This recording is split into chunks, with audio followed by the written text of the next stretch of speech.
War didn't care about Hollywood. It pulled actors, singers, and entertainers into its darkest hours. They faced real bullets, real loss, and choices that would change them forever. Some returned with medals, others carried scars that never healed. Among them was Jimmy Stewart, already one of Hollywood's most beloved actors when he enlisted in 1941. Standing tall at 6'3", he was turned away at first for being underweight. Determined, he stuffed himself with steak and milkshakes until he passed the exam. Stewart quickly rose through the ranks, flying 20 bomber missions over Germany. He carried the burden of watching friends vanish in the skies, and the trauma haunted him long after the war. When he returned to film It's a Wonderful Life, the pain showed in his eyes. George Bailey's despair wasn't just acting, it was a man still hearing the echoes of exploding planes. Paul Newman's path was different, but no less perilous. At just 19, he joined the Navy, dreaming of becoming a pilot. His colorblindness disqualified him, but he found another path as a rear gunner on torpedo bombers in the Pacific. Fate intervened in 1945 when an ear infection grounded his pilot before a mission to Okinawa. While Newman remained ashore, kamikazes struck his ship, killing hundreds of his comrades. That narrow escape filled him with survivor's guilt, and later in life, his philanthropy, giving away hundreds of millions to charity, was shaped by knowing he'd been spared when so many were not. Newman carried that burden quietly. Tyrone Power made a different choice, stepping away from stardom at its peak to risk his life in combat missions. Tyrone Power was one of Hollywood's biggest stars, a matinee idol at the height of his career when he volunteered for the Marines. He didn't just make propaganda films, he flew dangerous transport and evacuation missions during the battles of Iwo Jima and Okinawa. Power risked his life in the skies while at home. Theaters still played his films to adoring crowds. To his fellow pilots, he wasn't a celebrity. He was another young officer fighting to bring his men back alive. Far north, Charlton Heston's war years looked very different. At 21, he served as a radio operator and aerial gunner on B-25 bombers, patrolling the frozen Aleutian Islands of Alaska. The missions were long, the weather brutal, and the skies unforgiving. Those endless patrols tested his resilience, forging the discipline that later defined his larger-than-life performances on screen. And then there was Henry Fonda. Already a respected actor when war broke out, he could have remained in Hollywood. Instead, at 37, he joined the Navy as a quartermaster, refusing special treatment. Fonda later became an intelligence officer in the Pacific and earned the Bronze Star for his service. He rarely spoke about it, but his commitment gave his later military roles a weight that audiences felt instinctively because he had lived it. Their battles were fought in the clouds, but for others, the fight was on the ground, face to face with death. Audie Murphy became America's most decorated soldier before he ever stepped onto a Hollywood set. Just a 5'5" Texas farm boy when he enlisted at 17, he hardly looked like a future war hero.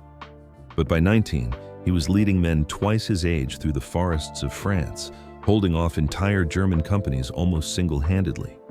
At one point, he climbed onto a burning tank destroyer, firing its machine gun for over an hour while wounded, keeping enemy troops at bay until reinforcements arrived. That act earned him the Medal of Honor, along with more than 30 other awards for valor. When Murphy later played soldiers on screen, audiences believed him because they knew it wasn't fiction. But the real cost was off-screen: nightmares, sleepless nights, and a lifelong battle with the scars of combat. Charles Bronson, too, carried scars of his own, forged in the cramped tale of a bomber over Japan. Charles Bronson's grim stare came from lived experience. Before he was cast as Hollywood's hardened anti-hero, he was a tail gunner squeezed into the tightest seat on a B-29 bomber. His job was simple but brutal: shoot or be shot at while flying through flak over Japan. On one mission, enemy fire ripped through his plane, wounding him with shrapnel. He was awarded the Purple Heart, but the pain didn't end there.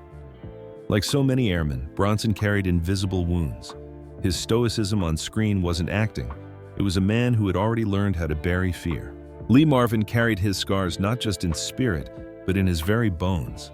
At 18, he stormed the beaches of Saipan with the 4th Marine Division. Machine gun fire tore into him, damaging his sciatic nerve and spine, injuries that left him in pain for the rest of his life. Marvin's cool, hard edge in films like The Dirty Dozen was born in that moment. He once admitted he could never escape the war because it lived in his bones. He spent more than a year recovering in naval hospitals, surrounded by men whose lives had been shattered. That experience deepened his understanding of how trauma changes people. Later, directors noted that Marvin had an authenticity you couldn't fake. He moved, spoke, and carried himself like someone who had faced death up close. Kirk Douglas came from poverty, the son of Russian Jewish immigrants, and he carried that toughness into the Navy. As a young officer, he was thrown into anti-submarine patrols in the Atlantic, where depth charges rumbled beneath the waves. One went off too close, injuring him badly enough to end his service in 1944. Douglas later admitted those nerve-wracking missions taught him a simple truth: fear is useless unless you act. That resolve followed him into Hollywood, where he became one of the first actor-producers, fighting studio bosses with the same stubbornness he once showed at sea. James Garner was only 16 when he lied about his age to join the Merchant Marine in the final days of World War II. Seasickness made those early voyages a misery, but it was Korea that marked him. Serving as a rifleman, he was wounded twice, once by friendly fire from American planes and once by shrapnel from the battlefield. Garner earned 2 Purple Hearts, though the second wasn't recognized until decades later. He carried away not medals, but a lifelong hatred of war. These men bled for their country, carrying pain into every role that followed. They fought with rifles and endured their wounds. Others fought with secrets, battles waged in shadows and silence. Christopher Lee was tall, elegant, and terrifying on screen. But before his career took off, he was part of the Royal Air Force Intelligence Branch. His missions spanned Europe and North Africa, serving with units so secret that even decades later he refused to give details. When asked about his wartime service, Lee would only smile and say, "Can you keep a secret? So can I." That silence fueled his mystique. Audiences saw him as Dracula, Saruman, and Count Dooku, but behind those roles was a man who had lived a life darker and more dangerous than fiction. Sterling Hayden's service was even wilder than the roles he later played. Before becoming a rugged star in films like The Asphalt Jungle, Hayden joined the Office of Strategic Services, the forerunner of the CIA. He smuggled weapons to resistance fighters in Yugoslavia, dodging German patrols in the Adriatic. His courage earned him a Silver Star. Yet Hayden grew disillusioned with both Hollywood and the government. He once admitted that he preferred the raw honesty of resistance fighters to the false polish of movie sets, a bitterness that haunted him through his career. Alec Guinness, best remembered as Obi-Wan Kenobi, was commanding landing craft long before he wielded a lightsaber. During D-Day, he piloted troops toward the beaches of Normandy, guiding his vessel through rough seas and enemy fire. It was a grueling job that required precision and calm under pressure. Guinness later said those days left him deeply skeptical of glory. He had seen too many young men lost before they had the chance to live. That quiet skepticism bled into his most iconic performances. Some stars fought their war with intelligence and charm. Josephine Baker, already an international sensation, used her fame to slip past suspicion. As part of the French resistance, she smuggled coded messages in her sheet music and gathered secrets from German officers at lavish parties. Her courage was recognized with the Croix de Guerre and the Medal of the Resistance, honors rarely given to foreigners. She later said the fight for France was also a fight against racism, a cause she carried for the rest of her life. And then there was Audrey Hepburn, still a teenager when the Nazis occupied her home in the Netherlands. Too young to enlist, she joined the resistance in quieter ways, carrying messages, helping deliver food, and even dancing in secret recitals to raise money.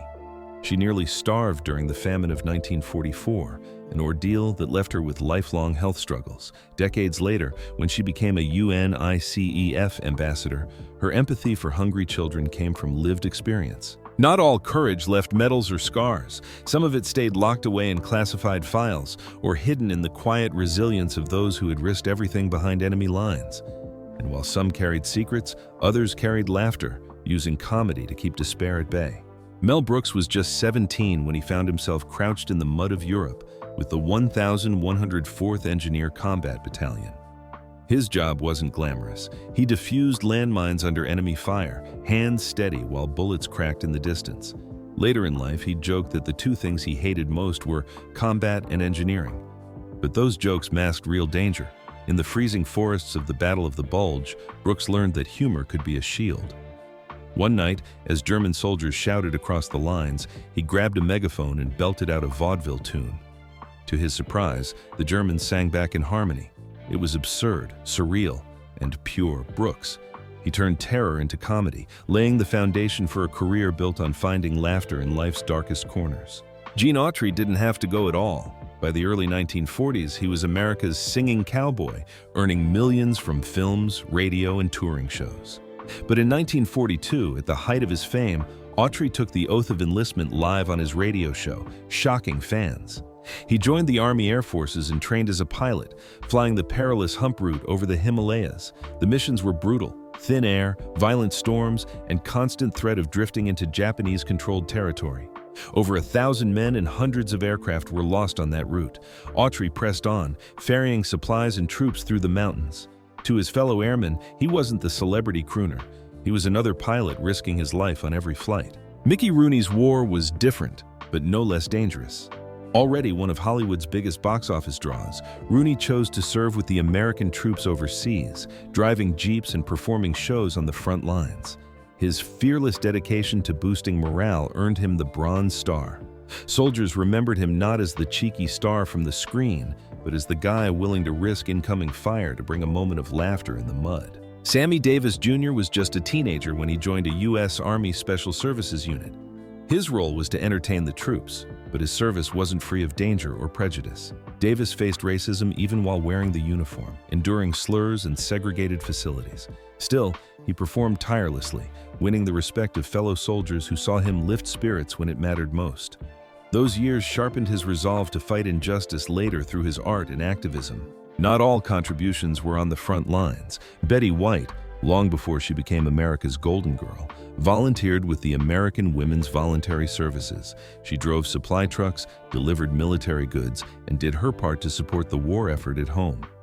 She later said she was proud to have joined the cause, even if only in a small way. Comedy couldn't stop bullets, but it gave soldiers strength to face another day. Yet for others, survival itself became the greatest test of all. Clark Gable was already Hollywood royalty when World War II began, but grief, not glory, drove him to enlist. In 1942, his wife Carol Lombard died in a plane crash while returning from a war bond tour. Devastated, Gable volunteered at age 41, far older than most recruits, and trained as an aerial gunner. He flew combat missions over Europe, even as reports spread that Adolf Hitler personally put a bounty on capturing him alive.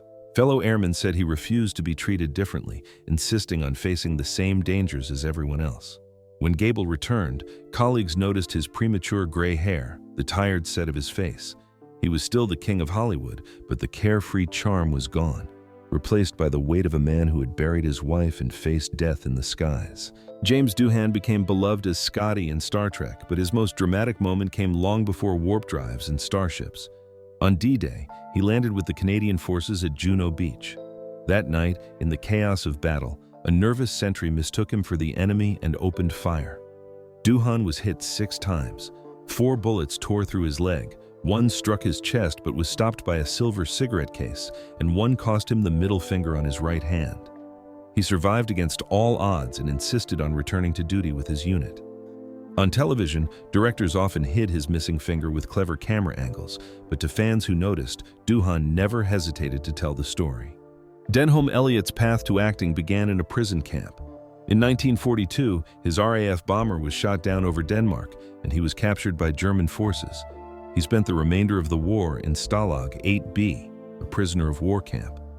Life there was brutal: hunger, cold, and constant uncertainty. Elliott found escape in Shakespeare. The Red Cross had delivered a set of plays, and he devoured them, memorizing entire passages. Alongside fellow prisoners, he staged makeshift productions that became lifelines of morale. For Elliott, acting wasn't just entertainment, it was survival. That deep connection to performance stayed with him, shaping the nuance and fragility he later brought to roles in films like A Room with a View. Richard Burton, another future titan of stage and screen, also discovered his gift while in uniform. Enlisting in the RAF at 18, he trained as a navigator but never saw combat before the war's end. Still, military discipline gave him structure, and barracks performances revealed his magnetic presence. Born Richard Jenkins in a Welsh mining village, he carried with him the grit of hard labor and the command of language he had sharpened during service. The RAF didn't make him a war hero, but it gave him focus. a focus that later fueled his volcanic Shakespearean performances. Tony Bennett's survival carried a different weight. Drafted into the infantry at 18, he fought in some of the war's most brutal campaigns in France and Germany. He helped liberate a Nazi concentration camp, an experience that scarred him deeply. On Thanksgiving 1945, he invited a black friend to share a meal, only to be demoted for defying segregation rules. That injustice cemented his lifelong commitment to civil rights. Bennett rarely spoke of the battlefield's horrors, but he carried them into his art, using music as healing and protest. His voice would later soothe millions, but beneath every note was the memory of war and its cruelty. They survived, but none walked away untouched. Their scars, seen and unseen, stayed with them long after the uniforms came off. Yet war didn't just scar. Sometimes it inspired extraordinary acts of bravery. Eddie Albert, later famous as the affable star of Green Acres, showed courage that Hollywood rarely captured. In 1943, he was a Navy lieutenant commanding a landing craft during the bloody Battle of Tarawa.